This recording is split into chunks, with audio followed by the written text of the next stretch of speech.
안녕하세요. 케첩스토리의 루이스. 하워드입니다. 주변에 많은 직장인들이 갖고 있는 그 고민들 중에 하나가 이제 커리어 패스라고 생각을 해요. 아마 이제 직장인들의 고민의 탑3 안에는 들어가는 게 아닐까라고 생각을 하는데, 그런데 저도 어릴 때는 그랬지만 사실은 주니어 때는 커리어에 대한 고민을 그렇게 많이 안 하고 그냥 쭉 일을 하다가 어느 시점에 갑자기 고민을 하게 되는 것 같아요.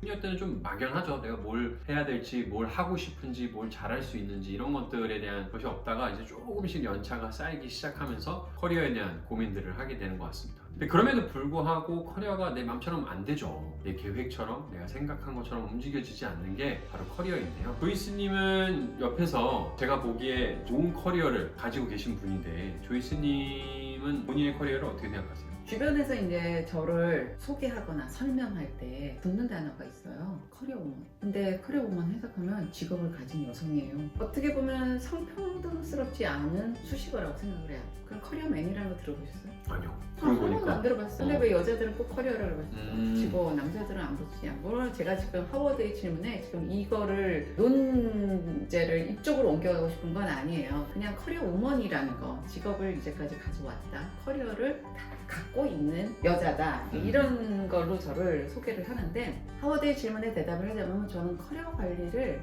결과론적으로는 좀 잘 됐다라고 보여지긴 하지만 과정을 객관적으로 제가 살펴보면 용의주도하게 관리를 해서 그렇게까지 된 건 아닌 것 같아요. 약간의 시대덕도 좀 본 것 같아요. 커리어 관리를 좀 계획적으로 하지 못했다, 시대덕을 봤다라고 이야기하셨는데 조금 더 자세히 한번 설명해 주시겠어요? 네, 뭐 제가 조직적으로 치밀한 계획을 가지고 커리어 관리를 하지 않았다, 조금 뉘앙스가 다르긴 한데 제 시대는 지금처럼 이렇게 경쟁이 심하지 않았어요. 그리고 일하는 여자들이 많지 않았기 때문에 거의 없었죠. 제가 거의 첫 세대 비슷한, 그러니까 일반 직장으로서는 그런 것이라서 조금이라도 제가 조금 잘하거나 일을 조금 열심히 하거나 조금 경험이 특별한 곳에 있다거나 그러면은 프레셔가 있긴 하더라도 기회가 많아지는 것 같아요. 그래서 예전 얘기 같기는 한데, 하워드 정도의 세대를 얘기를 해보면 하워드가 이제 첫 직업을 가질 때 어떤 기준이 있어서 선택을 했을 건 분명해요. 근데 선택을 어떤 기준이 없이도 하지만, 예를 들면 내 적성일 수도 있고 연봉, 아니면 이게 미래의 먹을거리다 어디서 듣고 그렇게 막연하게 생각할 수 있죠. 이런 거는 첫 직업을 갖게 되는 20대 후반 30대 초에 대해서 많이 할 때잖아요. 근데 이런 고민들은 사실 그거에 아직 놓이지 않았기 때문에 막연하고 현실적이지 않은 것 같아요. 그 전에 막연하게 생각했던 거와 현실과는 이제 괴리가 있을 수 있죠. 그리고 또 하나는 저는 직업과 직장에 대해서 개념들이 이렇게 겹치게 생각했을 것 같아요. 그러니까 나는 직장을 가질 거야가 마치 나는 이런 직업을 가질 거야, 난 이런 직업을 가져야 되는데 그게 직장이라고 생각할 수도 있고, 직업과 직장의 어떤 개념이 혼동되는, 그래서 이제 처음에 직업을 선택하거나 직장을 생각할 때 나는 이런 직장에 들어가야지 해놓고 나서 나는 이런 직업을 가지려고 하지 않았는데 이렇게 되는 경우가 많았다 이거죠. 그래서 어떻게 보면은 나는 어떤 일을 하는 사람이 되고 싶어라가 어떤 직장을 들어가고 싶어로 변질돼서 했던 것 같아요. 그 처음 들어가는 사람들이. 요즘 제가 저희 그 팀원들에게 자주 하는 말이긴 해요. 사실 무게감이 좀 떨어진 게 아닌가라는 생각을 드는데, 조이스님이 아까 여쭤보신 것처럼 어떤 기준으로 첫 직장을 잡느냐라는 이야기를 하면 좀 바뀌죠. 나이가 들면서 바뀌긴 하지만 예전으로 돌아가서 보게 되면 그때 당시 저는 배움이었던 것 같아요. 왜냐하면 내가 첫 직장이고 직장 생활을 해본 적이 없잖아요. 마케팅이라는 일을 하고 싶었어요. 그러다 보니까 뭐 대학교 때 마케팅 수업도 듣고 책도 읽고 하지만 막연하죠 사실. 근데 이제 마케팅 일을 하려고 하는데 어디에 가면 내가 마케팅을 잘 배울 수 있을까? 어떤 일을 하면 내가 마케팅에 관련된 것을 제일 빠르게 배울 수 있을까? 그것이 저한테는 선택의 기준이었고, 그때 당시에는 대행사였죠. 정말 많은 일들을 다방면적으로 빠르게 정말 많이 그런 기회가 있는 곳이기 때문에, 물론 제가 열심히 했기 때문에 물론 조이스님이 기회를 주셨을 거라고 생각은 하지만, 아무튼 이 대행사라는 곳을 제가 선택을 했었던 그 이유 중에는 거기 있었어요. 배울 수 있다, 마케팅에 대해서. 나이가 좀 들고 나서 비슷하면서 좀 다른 것 같은 게, 배움이라는 기준에서는 좀 더 이제 성장이라는 기준으로 달라지는 것 같아요. 어떤 곳에서 있어야만 내가 성장을 할 수 있을까? 즉 커리어를 선택하는 데 있어서의 기준이 성장의 기준에 맞춰지는 거라고 저는 생각을 하고 이야기를 해요. 물론 제 방법이 있고 제가 아는 게 이거밖에 없기 때문에 하는 얘기라고 생각해요. 물론 외에 다른 방법들도 있겠죠. 하지만 저한테 있어서는 항상 저희 팀원들이나 이직을 하려고 해요, 뭔가 커리어를 바꾸려고 해요 라고 이야기를 할 때 가장 첫 번째로 이야기하는 건 성장하는 곳이냐, 여기에 초점을 맞추고 이야기를 합니다. 근데 제가 아무리 이런 얘기를 해도 이 말이 정답은 아니죠. 왜냐면 모든 사람들이 저랑 같은 생각을 하는 건 아니기 때문에. 그리고 아무리 성장에 초점을 맞춘다 하더라도 실패하는 커리어가 있을 수도 있습니다. 그리고 성장만이 커리어 성장에 좋은 것은 아니라고 저도 생각은 해요. 그래서 조이스님한테 좀 여쭤보고 싶은 게 커리어 관리의 측면에서 어떻게 커리어를 관리하면 좀 성공적으로 관리할 수 있는지 주실 수 있는 팁들이 있을까요?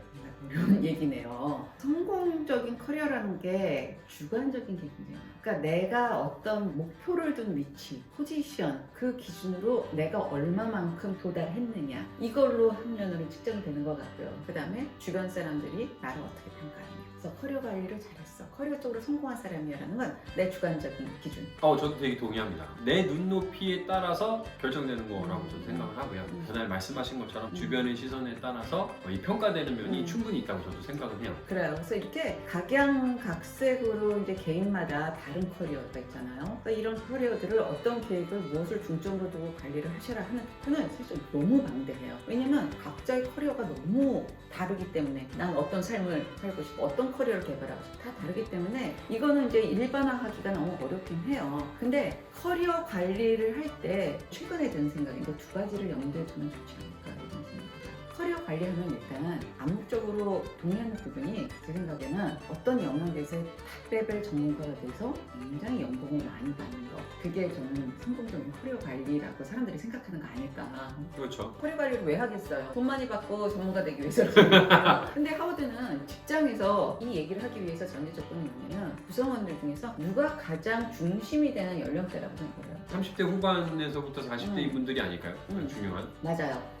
이게 이제 뭐 조직마다 다르고 다 그렇겠지만 일반적으로 봤을 때는 40대인 것 같아요. 근데 저희 때는 이 40대가 직급이 보통 부장님 아니면 이사 이런 사람들이었단 말이에요. 근데 이 나이대 많은 사람들이 성과를 잘 내야지 정도의 생각을 많이 했던 것 같아요. 근데 왜냐면 이 사람들은 어느 시절에 살았냐면은 평균 연령 수명이 75세에서 80세대 사람들이에요. 그러니까 그 사람들은 어떻게 해야 되냐면은 개념이 이제 평생 직장 개념이 있었을 때란 말이에요. 그렇죠. 예. 그러니까 그냥 큰 사고 안 치고 쭉 열심히 일해서 50대 후반, 60대 초반에 그냥 자연스러운 은퇴를 하면 되는 거예요. 열심히 일한 당신 이제 쉬세요. 그래서 그리고 나서 그동안 벌어뒀던 돈으로 애들이 이제 결혼하면 돈이 많이 들잖아요. 뭐 조금 있는 사람은 더 도와주고 좀 없는 사람은 좀 덜 도와주고 어쨌든 간에 자녀를 결혼을 시키고 남은 돈으로 인생을 보내는 거예요. 그런 시대에 살았어요. 근데 어느 날 갑자기 세상이 변했잖아요. 정년이 보장되지 않는 사회가 됐어요. 물론 일부 회사에는 그전에도 정년이 보장되지 않았지만 일반적으로 정년까지 그냥 간단 말이에요. 큰 사고 없으면. 근데 이제 정년이 보장되지 않고 은퇴를 준비하지 않은 시점에서 비자발적 은퇴가 일어나는 거예요. 이 비자발적 은퇴가 내가 예상하던 은퇴 시점보다 빨리 일어나는 거예요. 그러니까 준비가 안 됐겠죠. 근데 은퇴가 갑자기 닥치면 어떡하겠어요. 그 커리어 단절이 갑자기 오는 거예요. 갑자기 단절되는 거. 심적진 충격이 커. 그 다음에 나는 돈을 아직 더 벌어야 돼. 가정 경제상. 근데 경제적으로 차단이 일어나. 그러니까 심적 충격이 굉장한 거예요. 그래서 이런 경우가 남에게 발생되는 거는 안 됐다 이러고 보지만 어떡하겠어 이러고 좋은 말로 위로와 격려를 해주지만 나이가 발생하면 그건 어떡하겠어요. 패닉이 오는 거죠. 그래서 이런 거가 이제는 너무 흔하게 온다는 거예요. 이제까지는 남의 일이라고 전에는 생각을 했겠지만 이제는 너무나 흔하게 발생하는 일이기 때문에 이 경우에 해당되지 않도록 커리어 관리를 빡세게 하는 게 안전한 거죠. 또 두 번째는 이제 수명이에요. 전에 제가 말씀드렸죠. 75세에서 80세였어요. 간혹 뭐 85세 넘어서 90세까지 사시는 분도 있지만 평균적으로 그랬다는 거죠. 이제 어때요? 저 경우만 해도 100세예요. 하워드 세대 110, 120. 의학은 점점 발달되고 여러분들이 비타민 열심히 챙겨 드시기 때문에 운동 열심히 하시고 그렇기 때문에 점점 수명이 늘어난단 말이에요. 그래서 경제 활동이 지속 가능한 커리어 관리를 어느 나이 시점부터는 준비를 해야 된다. 그게 커리어 관리인 것 같아요. 제가 직장생활 34년 했다고 맨날 자랑했잖아요. 아기 날 때 2달 쉰 거 외에는 쉰 적이 없어. 뭐 이러면서 엄청 자랑질하고 있었어요. 그런데 34년 지겹게 했으니까 자랑도 하지만 나 이제 놀아야 돼 하고 이제 은퇴를 했단 말이에요. 제가 잘난 척하면서 멋있게. 근데 제가 생각 못한 게 있더라고요. 내가 100살까지 할 수 있다. 그러니까 제가 그냥 나올 게 아니라 다른 준비를 하고 나왔어야 됐던 거예요. 그러니까 뭐 그게 돈을 많이 버는 일이 아니더라도 나의 커리어를 가지고 살살 할 수 있는 일이 뭘까를 찾아봐야 된다는 거죠. 내 육체적 능력과 맞게. 저는 나와보니까 실제로 나이상으로 봤을 때 50대 초반에는 이런 생각을 시작했어야 됐다라는 생각이 지금에서야 들어요. 그리고 이제 제가 한 좋은 예를 들자면 저보다 한 5살 위에 분이 계세요. 지금도 그렇게 활발하게 일을 하세요. 저는 처음에 이해가 안 갔어요. 커리어상으로도 최고로 정점을 찍으셨고 그에 따른 어떤 경제 상황도 좋으시고 그냥 할 만큼 했는데 왜 쉬지라는 거야? 이랬어요. 근데 그날 어느 날 그분이 저한테 이러는 거예요. 예, 우리 집이 장수 집안이야. 그럼 그때까지 일을 놓고 있는 시간이 너무 길다. 그래서 나는 지금 계속 일을 하고 있어야 된다. 근데 나의 건강 상태에 맞는 일을 해야 되기 때문에 커리어를 조금씩 이렇게 우회해서 가시더라고요. 와, 저는 진짜 그분 보면 처음엔 이상했지만 지금 박수를 쳐드리고 싶어요. 무서운 분이세요. 네, 조이스님 이야기 들어보니까 진짜 커리어 관리를 정말 잘해야 될 것 같아요. 수명도 길어지고 우리가 예측 불가능한 상황들이 미래에는 더 자주 일어날 수 있기 때문에 정말 철저하게 준비하지 않으면 크게 이슈가 될 것 같습니다. 우리 예전에 투자에 대한 이야기도 많이 했었는데 사실 투자보다도 더 중요한 것 같아요. 어떻게 하면 내가 최대한 경제 활동을 잘 오래 꾸준히 할 수 있게끔 만드느냐, 이것이 정말 중요한 거죠. 오늘 이런 이야기 들으면서 그런 생각을 좀 하게 된 것 같아요. 올해 경기가 되게 안 좋잖아요. 그런 얘기들 많이들 하시는데 물론 좋아지기를 저도 너무나 희망하고 있습니다. 이직을 생각하셨던 분들 있을 거예요. 이런 상황 속에서 여러분들 판단하실 때 되게 신중하게 고민해 보시고 하셔야 된다는 거 말씀드리고 싶네요. 커리어는 내가 책임지는 거라는 거 여러분들 기억해 주셨으면 좋겠습니다. 회사가 책임져 주지도 않고 내 주변 사람들도 책임져 주지 않습니다.